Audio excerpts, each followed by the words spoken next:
Hello. We have seen that software and hardware are two basic building blocks of a computer.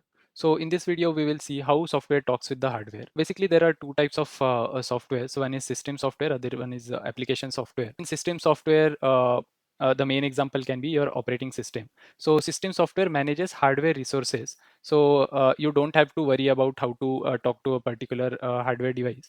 Your operating system will take care of that. On the other hand, the application softwares are the programs which are designed for a specific task, such as your browser or your media player. These kind of applications are designed for a specific task and they don't interact with the hardware directly. They talk to the hardware through the operating system only. So how software talks to hardware is application sends the request to operating system.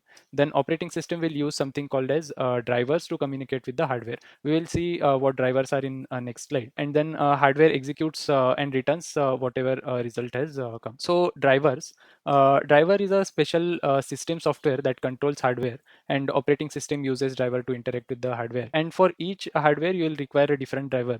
Let's suppose you have two keyboards. Both the keyboards will have different drivers. Driver is basically a software which knows how to talk to that hardware. This acts as a translator between operating system and your device.